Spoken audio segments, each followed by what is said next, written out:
the ceremonies are a way for us to bring the ancient practices back into our lives, to carve out time and space to have those rites of passage and to return home to ourselves, to reunify and reconnect with our authentic self.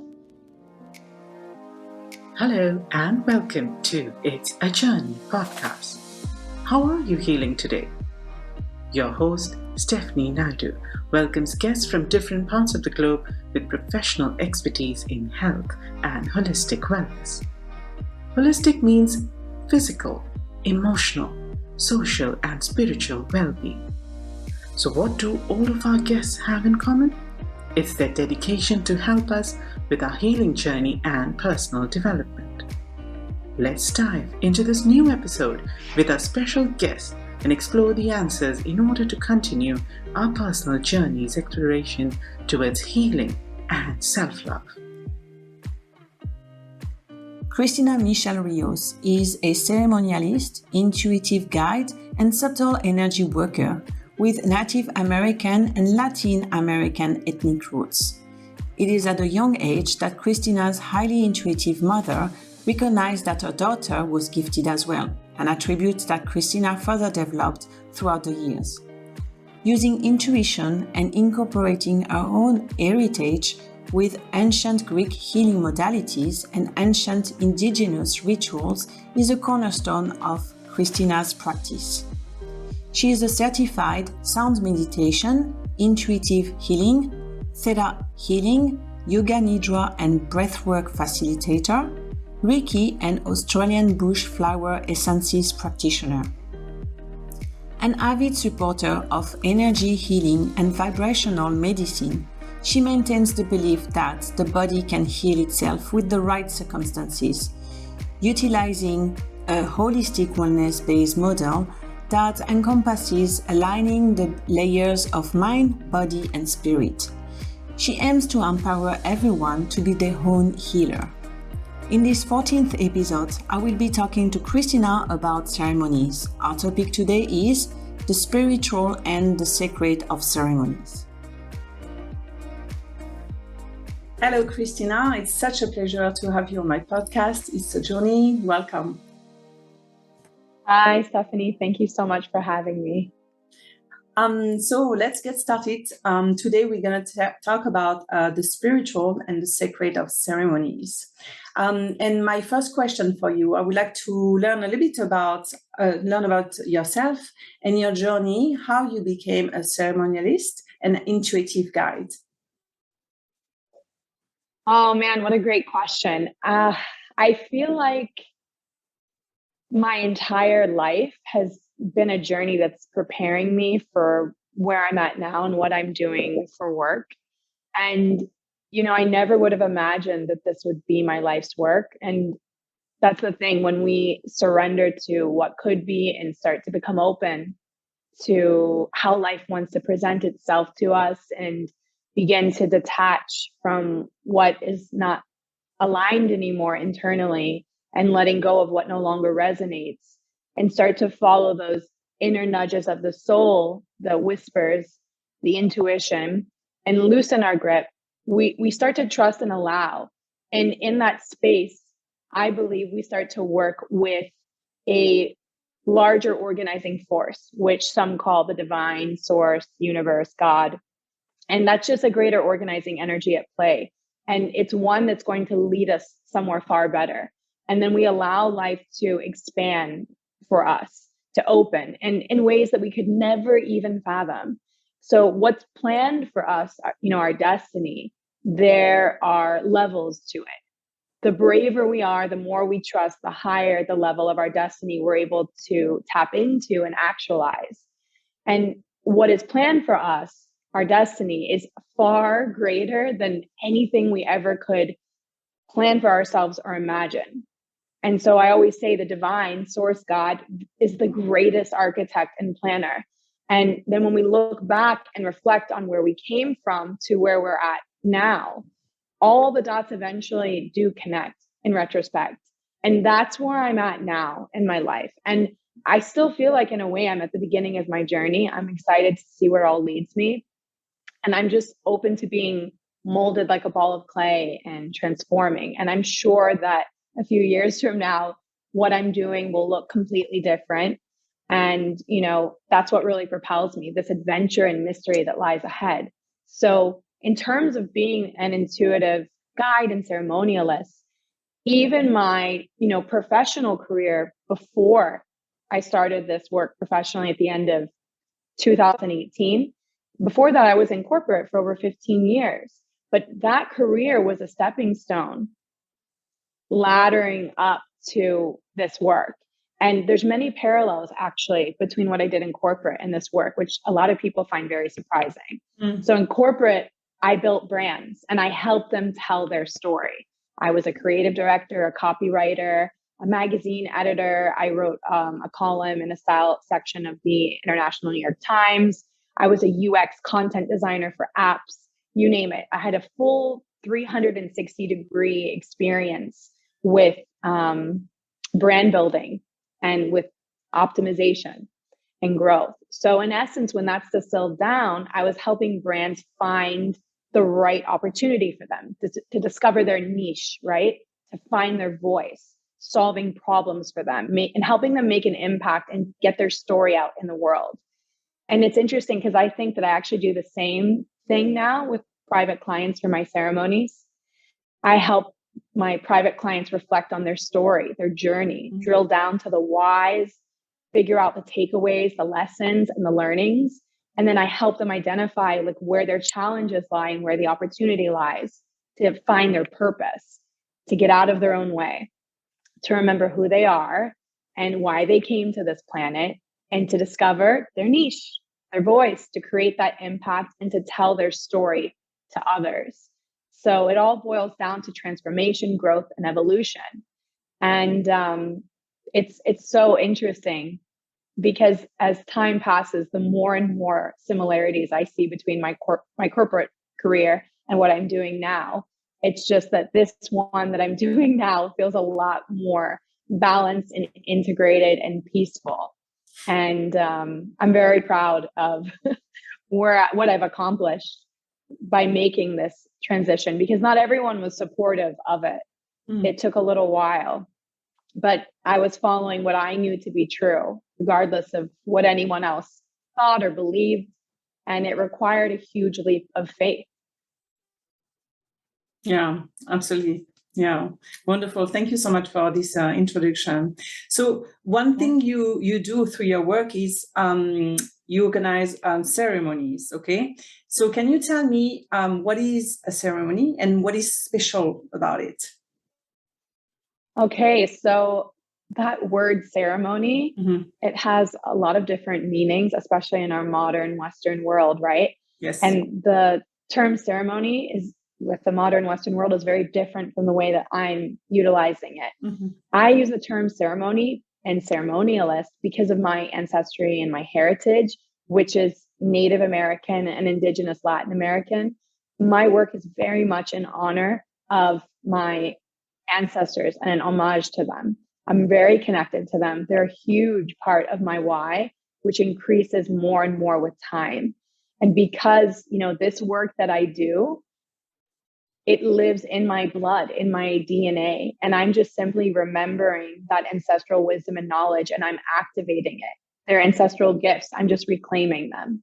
So that's part of the reason I use the word ceremony. So ceremony in, the indigenous cultures, it's part of when the physical and the spiritual are brought together to be married and to work as a team. The body and the spirit must heal together. They must be unified for us to be whole and feel balanced.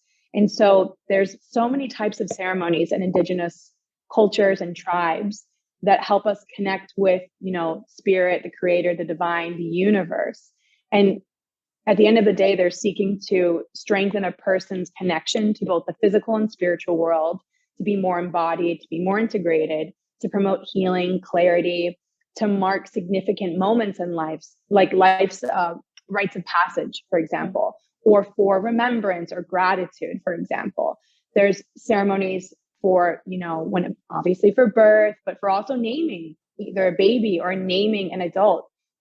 giving them a title like, the wise sage, the medicine man or woman, for death, for all types of loss and grief, for transformation, for marriage, for stepping into adulthood, coming into your own, for vision quests, for the rain, for the harvest, for the new moon, for the full moon, to honor emotions, to hold space, to cleanse energy. There's so many different types of ceremonies that exist, and we've really lost touch with this ceremonial essence in our modern lives. Yes, we have weddings. Yes, we have funerals, and yes, we have birthday parties, for example, but there's so many more very important pivotal milestones that we no longer honor. We've lost that magic. We really have. And so for me, the ceremonies are a way for us to bring the ancient practices back into our lives, to carve out time and space, to have those rites of passage, and to return home to ourselves, to reunify and reconnect with our authentic self. So our authentic self is who we were as a soul, who we were at birth, before the world, society, our families imposed conditions on us and altered and perhaps even had us disconnect or forget certain essences of our authentic self. So it's a ceremony is bringing us back to who our soul is innately, our core being, and having us move from a sense of feeling fragmented to realizing that we're whole, and knowing that we were always whole to begin with. We're full, we're complete, we're not broken. So for me, the ceremonies are a way for us to remember that we are our own healer, and you have everything you need inside you already. Yes, you might turn to different facilitators or tools or modalities, but you ultimately are the one healing yourself. The onus is on you. The tools and the guides are just there to help usher you along your journey, but you're the one climbing the mountain. Yeah, thank you. And I know this is important for you. Like when you talk about healing, I mean, most of us in the Western world, we know that if we are sick, okay, we just go to the doctor. The doctor is going to give us, drugs, medicine, and then we go back home until, hopefully Yes. we feel better. But you are saying that the body can heal itself, or we are our own healer. Like how? How is that possible? Oh, this is a very great question. Honestly, it's a deep one too. First, I think it's important to establish that we're holistic beings, right? We're comprised much more than just of a biological mass. We're layers of mind, body, and spirit working together. And some people question, oh, are we spirit though? Yes, absolutely. That's even been proven by science. They've proven that the soul, the spirit weighs 21 grams, right? Mm. And so those layers of mind, body, spirit are interconnected, and they're working together as a team. So if one of those layers is imbalanced, there's going to be a domino effect throughout the other layers. So dis-ease, when there's a lack of ease, a lack of harmony within the body, what happens is physical symptoms present themselves. And I believe, and there's many schools of thought that agree with me on this, that physical symptoms have an underlying emotional or spiritual root cause to them. And symptoms will get louder and louder as time progresses. They might start out as a subtle whisper, but essentially the body is this alarm system, and it will gradually create more obvious physical symptoms to grab our attention, because our body is innately wise. So symptoms are not something for us to mask or to silence, which is how the modern world has treated them. You have a headache, you take a Panadol, right? Absolutely. Yeah. So we see the headache actually as the problem, but actually the headache is a signal, right? If you have a fire alarm going off in your house, yes, you want to shut the fire alarm off, but you also want to make sure there's not a fire, right? You want to understand, why did the fire alarm go off? You want to inspect. But what we're doing in modern life is we're just like, let's unplug the fire alarm and pull out the cable and not inspect, right? Yeah, absolutely. So the headache exists, let's say, for a deeper rooted reason. For example, maybe you have a lot of stress. Maybe you're overthinking. Maybe you're exhausted. Maybe you're dehydrated. Maybe you're lacking proper nutrition. Maybe you're not grounded in your body. Maybe your posture needs to be corrected, and it's your spine and your neck, they're out of alignment. And maybe you need to go and get some sort of, physiotherapy, for example, right? So the understanding that once we get to the deeper rooted issue of why that physical symptom exists, we can, in many cases, alleviate or lessen the physical symptoms, right? So, secondly, I want to establish that everything is energy, which is an Einsteinian theory. Everything is moving, everything is particles in motion. Under a microscope, all cells are vibrating because we're vibrational beings. When we have any sort of disharmony or dis-ease present itself, it's due to also a deeper rooted vibrational energetic disharmony. So when we're able to heal ourselves, we reclaim and recultivate vibrational harmony throughout the mind, the body, and the spirit holistically, which is where the fields of energy healing and vibrational medicine come into play. And there's significant findings and also case studies that show how chronically ill patients suffering from cancer, for example, or Parkinson's, can heal themselves with the assistance of facilitators, of course, and they can locate where the disharmony is located in the mind, body, and spirit and work to restore it, because they start to take responsibility for understanding that this is occurring for a reason. There's a deeper rooted purpose behind it. And they start to also cultivate a sense of responsibility, which is a tough one to swallow. And so let's say, nutrition, environment, mindset, these all play a huge factor in our well-being in mind, body, and spirit. And this is actually the indigenous philosophy of life, how they've always lived since ancient times.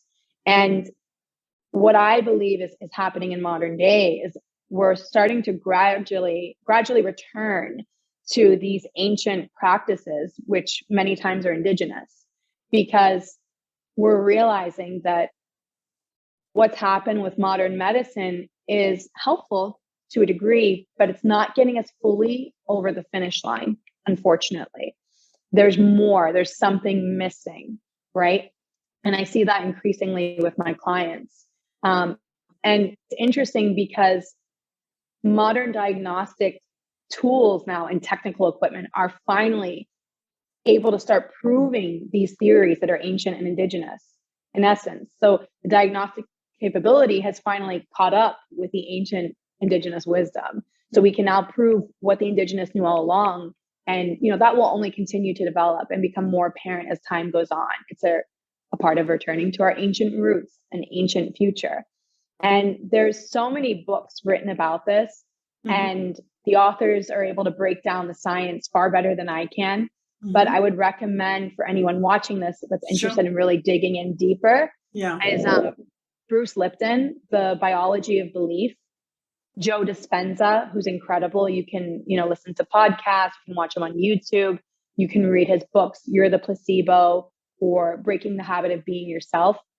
And then one of my favorite textbooks is Vibrational Medicine by Richard Gerber. It's incredible. It breaks down the science in a very, very clear way. And I think it's about 800 pages, the book. And it goes through all types of modalities, all types of case studies for the last 20 or 30 years minimum. But, it's incredible how powerful our mind really is.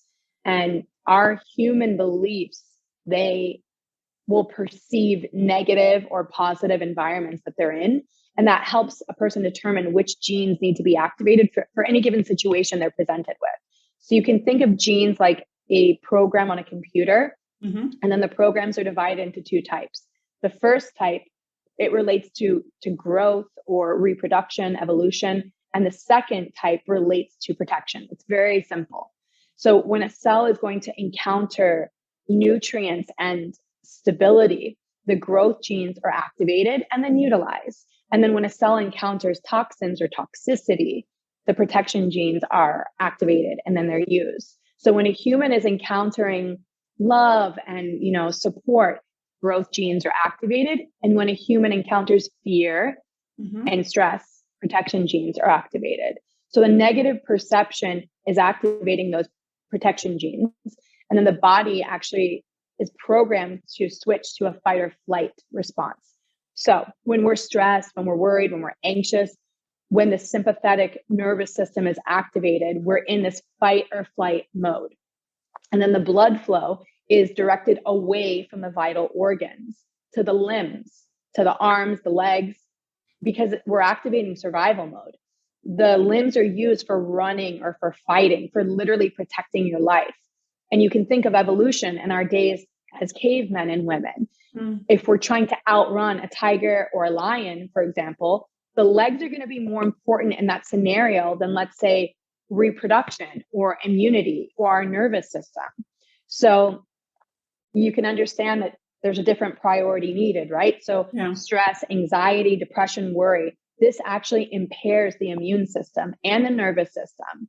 And it can lead to many serious diseases or chronic illnesses developing if you're going through enough of that regularly enough and exposed to it routinely, and you're not working to overcome that stress and depression, and you're not working and creating, tools and support systems in your life to help you re-regulate yourself, right?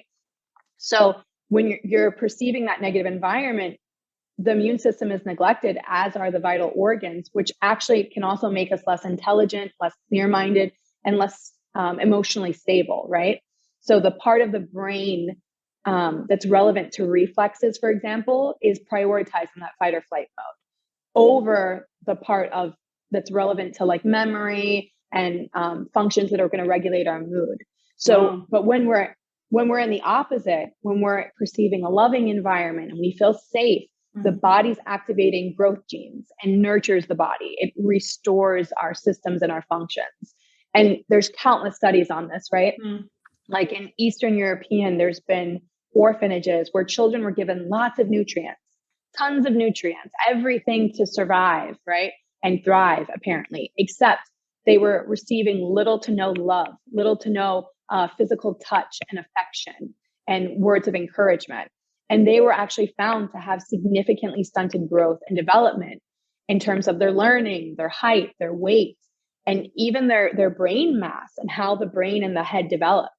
And there was a high incidence of autism in these children in these orphanages too. So in these specific cases, the autism became this function, or like, let's say, a symptom of the protection gene being activated, which is interesting. So our beliefs, so our beliefs are acting as a filter between the real environment and our biology. So we actually, when we change our environment, when we change our belief systems, when we learn to regulate our emotions, we can actually change our biology, change our physical health, if that makes sense. That's fascinating. Yeah, fascinating. So you were talking about, because there is like, with my experience with you, there is like the future and the past. And when I did my new moon ceremony with you, I was, part of the participants. I found it very fascinating that you tap into your ancestry, and so even though like we are in a world when technology is like putting us forward all the time, you are tapping into something in the past. So how can you connect with both, or sometimes do you have to disconnect from one to give a little bit more to the other? I found really interesting that I feel that you are able to balance that, living in a modern world with this strong link to your ancestors. So can you tell me a little bit more about like how can we connect, how we do the same, please? Yeah, absolutely. Thank you so much. It's such a beautiful compliment and reflection that I receive so gratefully. I think that in our modern lives, we're very much focused. If you look at a tree, let's say, right? In our modern lives, we're focused on the leaf and the flower. But how can we have a blossoming flower or a healthy leaf if the branch isn't well and we don't have a connection with the branch or with the trunk, or even better yet, the root? If the root is rotten and severed and there's a disconnection from that root, how can that tree thrive and blossom and grow into its greatest expression? It can't. It's not possible. And so that analogy, I feel our ancestral practices, our ancestral rituals, who our ancestors were, where we come from, is that root. It's so important. And we've really lost connection with our roots. And we might say, oh, no, I know my roots. I know that I'm, French, or I know that I'm Japanese. Yeah, but go a little bit deeper. That's not the root. That might be the branch, right? And our ancestors have a plethora of wisdom and gifts that we're able to tap into. It's literally stored in our DNA, as the field of epigenetics proves, and we're able to tap into that and activate that. And it's kind of like a superpower once we start to work with that and develop it. So yes, we need the modern medicine, we need the modern technology, but not at the expense of disconnection and the severing of our roots. We need both to work together as a team. And so for me, my ancestors were Indigenous, Latin, and Native American. I have a mixed ancestry, but I'm going to focus just on them for right now, the Indigenous side. So as I've progressed further in my own healing journey and, my work as a facilitator, I found myself being more and more drawn to my ancestors. And this isn't from a cognitive place. It's from like an inner calling and pull of my soul. And I connect with them through prayer, through rituals, through meditation, through dreams. And they come to me, I call to them. And as time progresses, I've just been drawn to learn more about them and to discover what they did and how they did it. And, due to colonization, many of the indigenous cultures were actually forced to abandon all of their practices, tools, and rituals. And it wasn't a choice. It was a means of survival. Yeah. So I've just increasingly felt drawn to revive those tools in my own personal practice and in my work with clients. And if you think about it, like before the country lines were drawn on a map, like let's put this line between France and Germany and between Spain and Italy.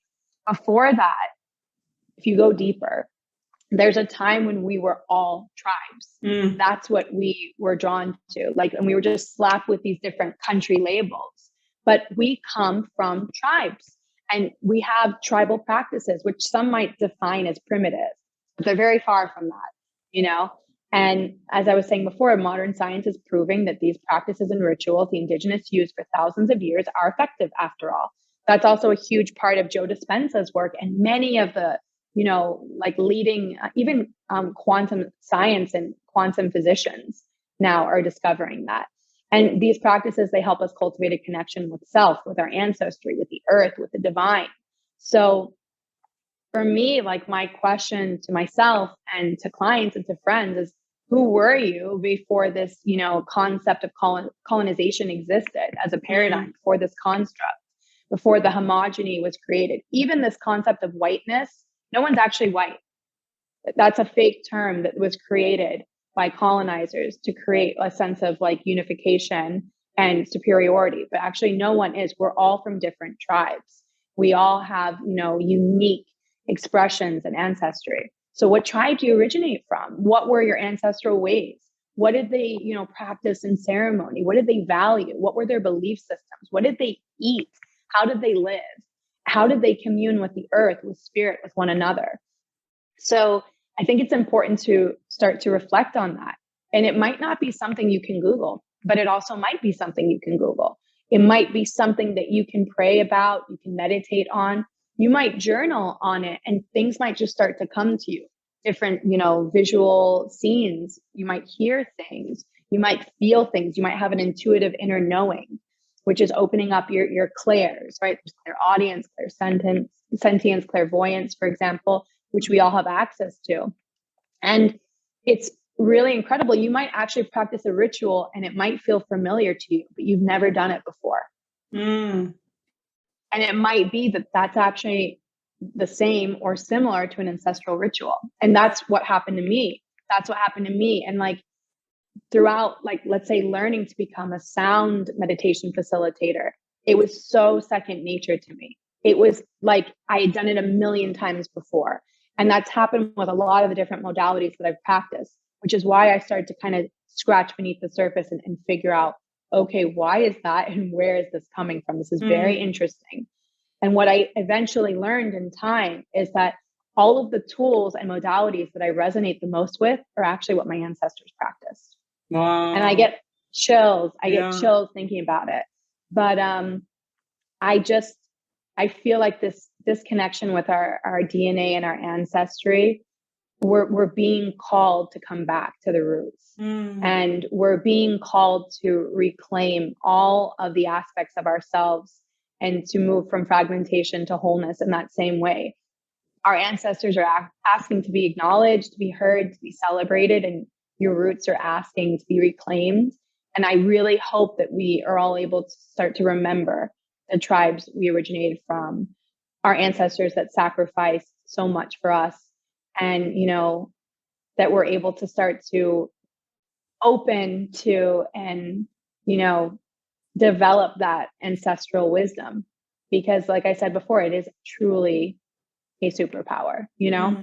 Yes. And we can all access this information. I'm no one special at all. I was raised outside my ancestral lands and disconnected from my roots for so long. I actually had shame over my indigenous roots and being Latina for a long time due to the societies and the cultures I was raised in, unfortunately. So that was a whole healing journey in itself. But this is something that we are meant to work through and connect with. And, you know, even if you don't necessarily know the specifics of who your ancestors were, maybe you were adopted even. That's a huge one that I've seen repeatedly. Your ancestors very much know who you are and are waiting to be acknowledged and waiting for you to invite them to connect. And they're guiding us every single step of the way, kind of like a spirit guide. That's very interesting. Christina, can you tell me how do you guide your clients to go back to the ritual that, you know, they had linked to their ancestors? How do you do this work? If you could give me just a few examples without being, like, of course, too specific. We don't want any names or anything, but how do you do that?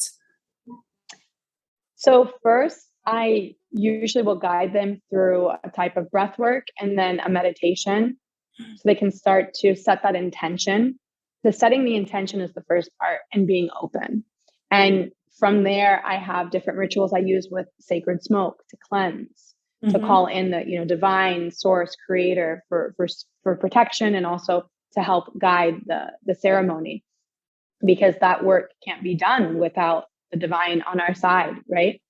And then from there, in the meditation, I will either have them visualize, or I'll have them, you know, speak in their mind to their ancestors or call to them. And I leave a lot of space because it's individual to each person. It's very much tailor-made to each person, where they, like, if someone's adopted and has no clue what their ancestry is, versus if someone can, you know, trace their family tree back many, many generations, which is what I see with Middle Eastern clients, which is fascinating. They have these beautiful scrolls and they can go back sometimes thousands of years. That's a little bit easier sometimes, not always. But for them to start to visualize and speak to their ancestors. And from there, I'll have them come out of the meditation and journal what came to them. But it's not a one-time thing. It's not, you know, this instant gratification, quick fix. It's a journey and a process that happens in layers and requires patience and surrender and letting go. Because if you hold too tightly and grip too much, you can actually prevent it from coming in. Entirely. And sometimes my clients, maybe they won't have anything come to them in the meditation, or maybe it's something very small, but maybe later on, when they're away from me, they'll have something come to them in dreams, or they'll have something come to them in journaling, where they just are like, I couldn't stop writing. It was like all this information came streaming to me. So I like to leave it open and have them release expectations and, you know, surrender to however it's going to present itself and when it will present itself.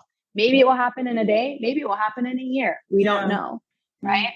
But I use all of the different tools and modalities that have worked for me in my ancestral healing journey for my clients. So the sacred smoke, the different indigenous rituals that are earth-based, sound meditation, the breath work with aromatherapy, sometimes also flower essences.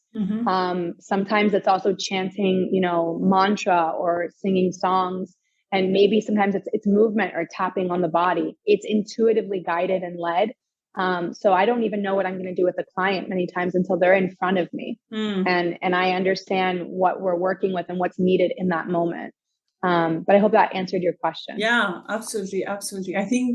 I found it very interesting and beautiful at the same time. I mean, it's like very mysterious, but it's also beautiful. And I kind of like understand when it doesn't come the first time, because like, for example, I'm a very logical person. And sometimes for me, I need to have like, it's a little bit more difficult to have like the intuition, like, the awareness. I'm getting better, but it was a complete journey for me. So sometimes, it takes time. Absolutely. But I'm sure it's like, there are so many treasures behind that. There's a whole rewiring of the brain that has to happen if you think about it, because, and I mean, we're very much left-brained in society. We're all about like analysis and cognition and action and doing. But in order to have these experiences, we need to really activate the right side of the brain. And we need them to come into coherence with one another. We need both for sure. But with these ceremonies, we really need to allow the intuition, which is in the right brain hemisphere. We need to allow the intuition to drive the car. And then we can allow the left brain to still be in the car, but it's going to be in the passenger seat or even in the back seat. Not forever, but for that moment. And that in itself is a journey that takes time for people to. And that's also why I like to ground my sessions and the work I do with science to explain how it works and why it works that way. I love a skeptic. I started off as a skeptic, so I completely get it. But then once you experience it for yourself, the skepticism goes out the window. You might start to tap into curiosity. Oh my God, how did that work? Why did that work? That's interesting. But that's a different approach to saying, this doesn't make sense. I don't believe it. I don't agree with it. Because if you go in with a skepticism and you're not able to be open to it, to what's to come, you can block anything from happening whatsoever. Sure. You might just leave more relaxed. You're definitely going to be more relaxed at a minimum, but you're not allowing that experience to be, fully experienced to its the greatest possibility for you, right? So yeah, it could take a couple sessions or months for someone to work through that, and especially if they're pessimistic. Yeah. Okay. I'm gonna ask a question. Okay, I don't know. I wonder, does it help to do like the DNA testing and things like that to have more information of? Yes, it helps. Oh, okay. 100%. But my sister is she's a scientist, and she was telling me that those DNA tests are not always very accurate.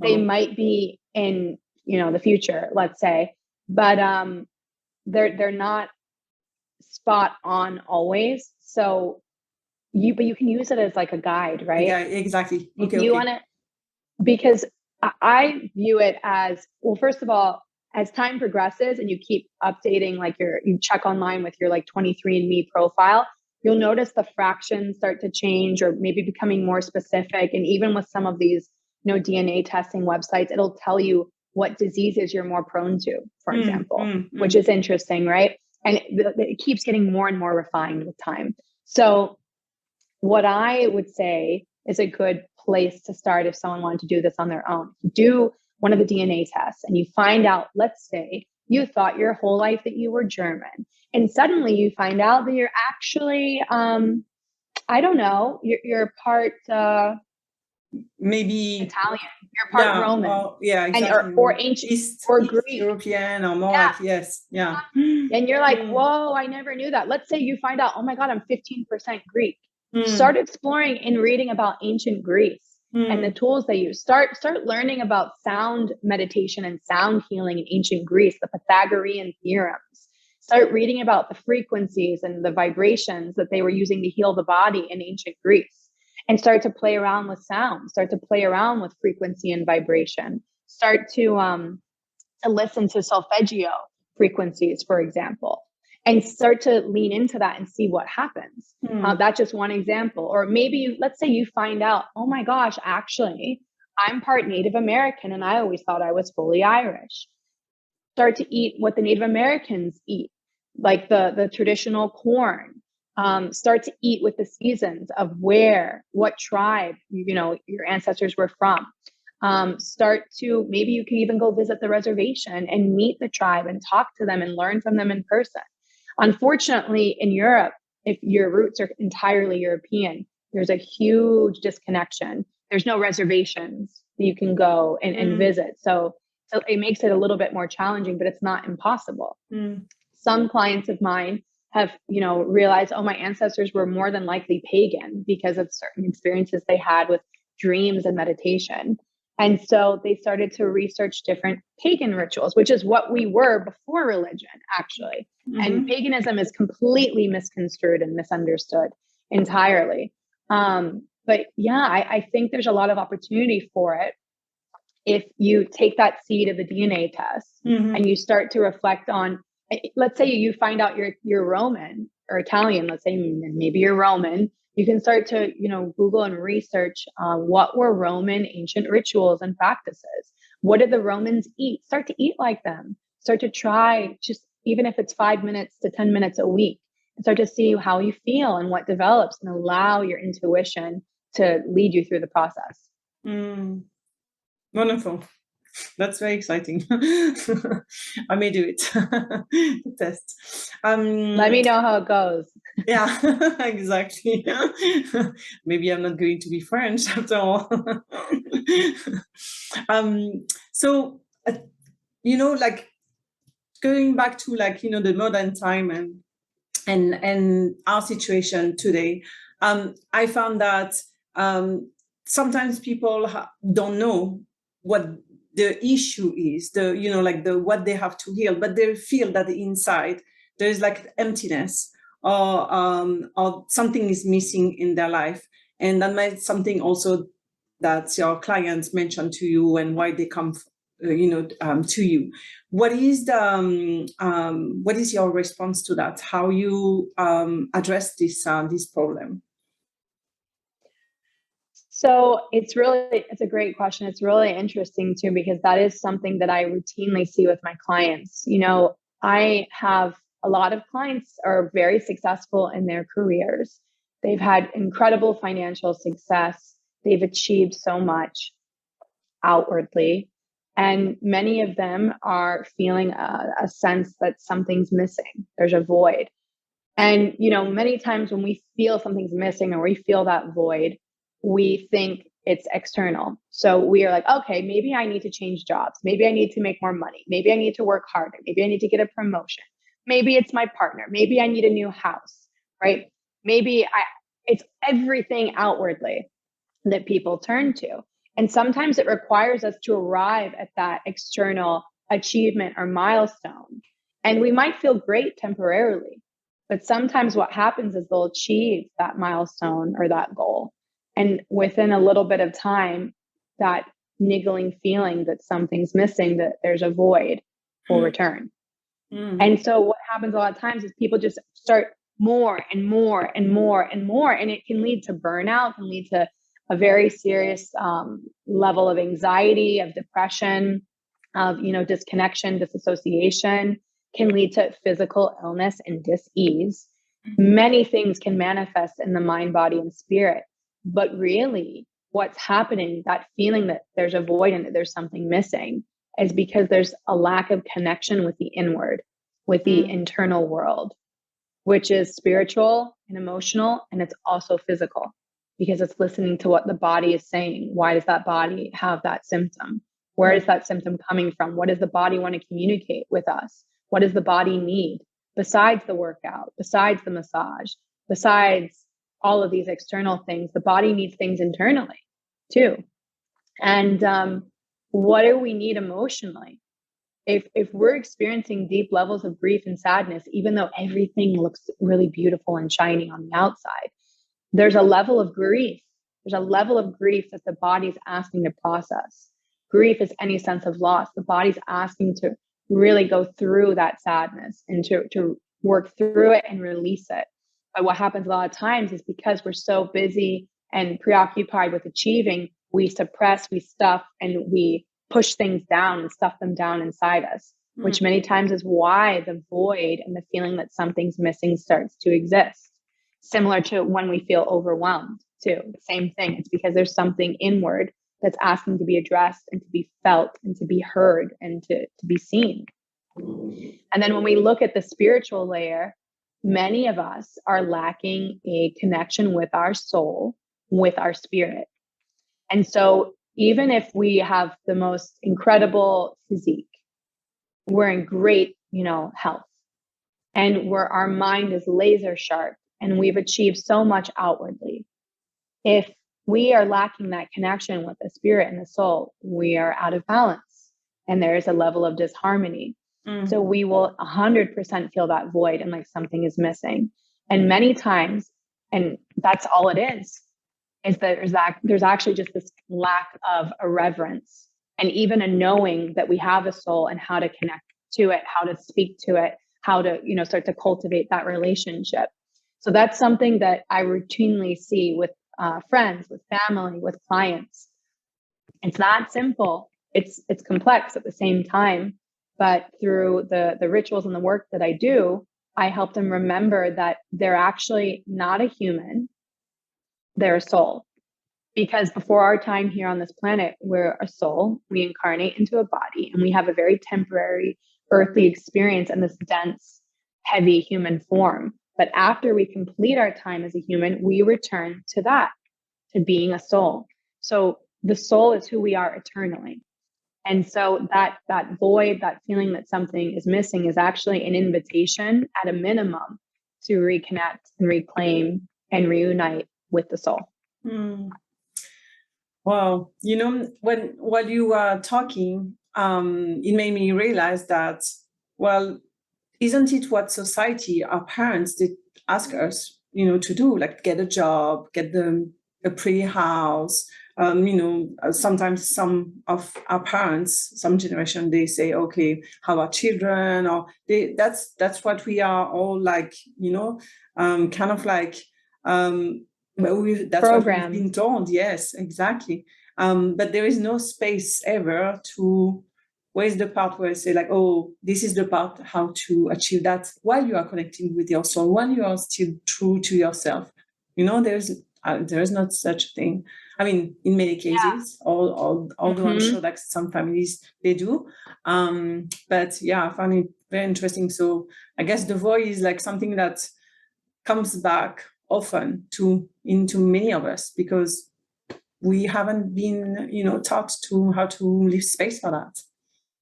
100%. And, one of the things that really inspires me and has me look at life completely differently is the concept of death.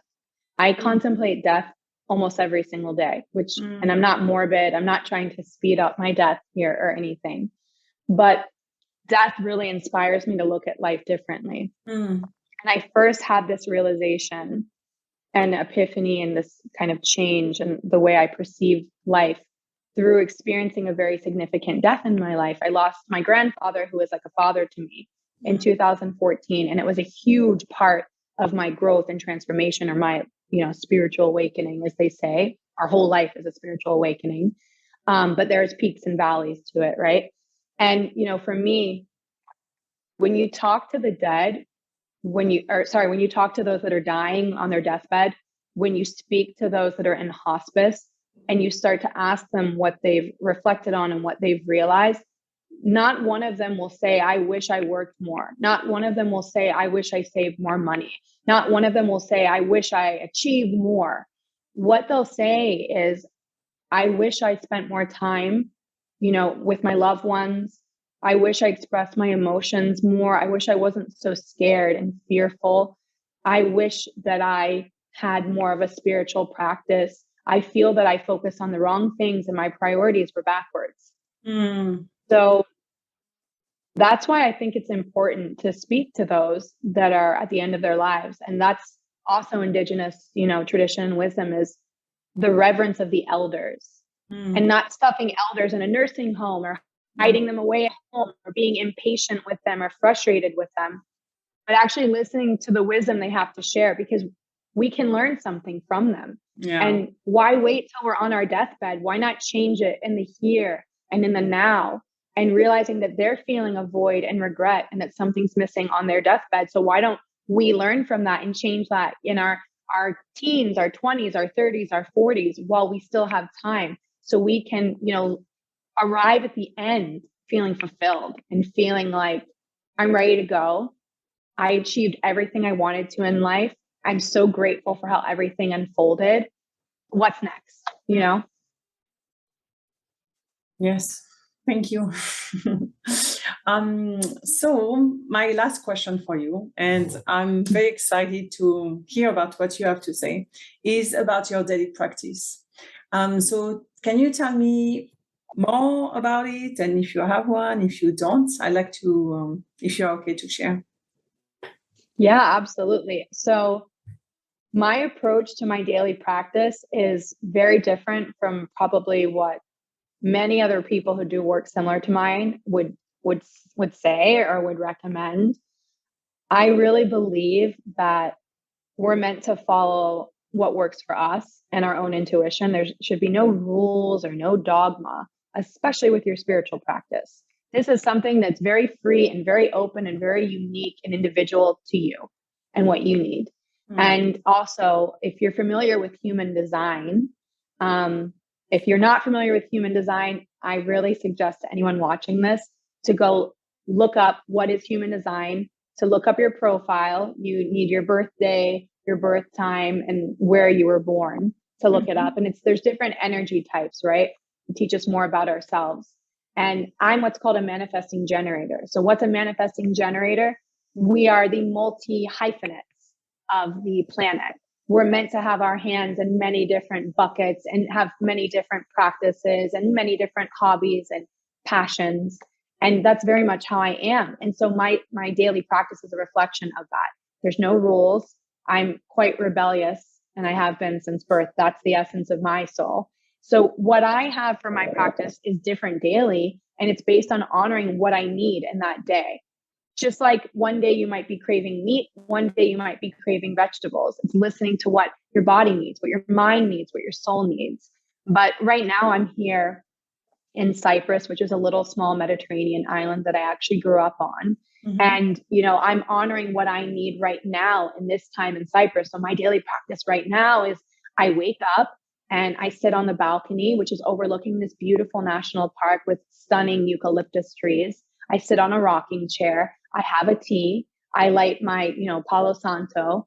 I do some deep breathing, some deep reflection, and honoring whatever emotions that I'm feeling, whether that's joy, whether that's sadness, whatever it is, and understanding and reflecting where is that coming from and why I'm feeling that way. And then from there, I put on a hat and sunglasses and some trainers, and I go on a walk in nature, and I will put on music to move my body. And so that's where I'm at now. But, when I'm in Singapore, for example, my daily practice is very different. It always does start with being in sunshine for 10 to 20 minutes in the morning, because it's very important for the endocrine glands, for our hormones, for our circadian rhythm, for our adrenals.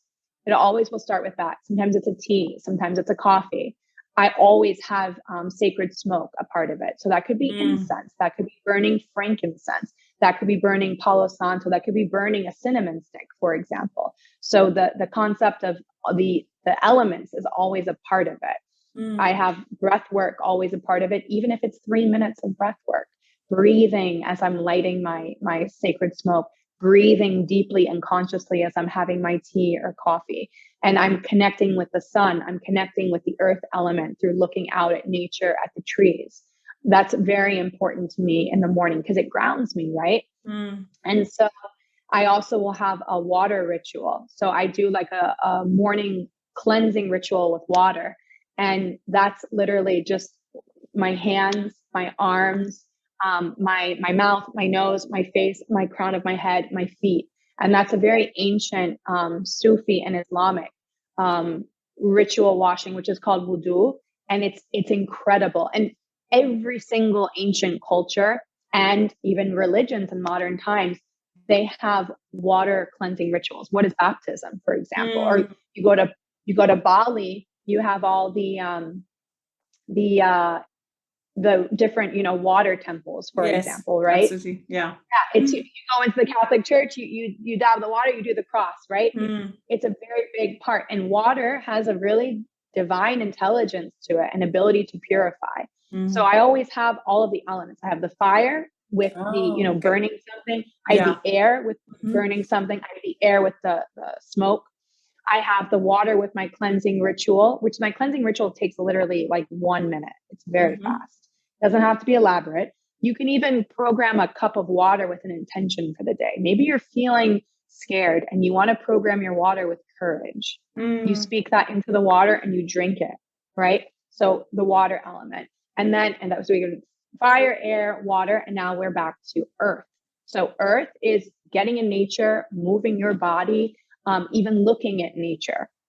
Very important, being surrounded by plants. So you have those 4 elements. And if you want to tie in the 5th, which is ether, which is the soul, the spirit, it's finding what helps you remember and reclaim your soul and your spirit. So my tools and modalities are such a big range because it's all the different tools and modalities that I'm certified in, but also different ones that maybe I'm learning or dabbling in because I love to explore.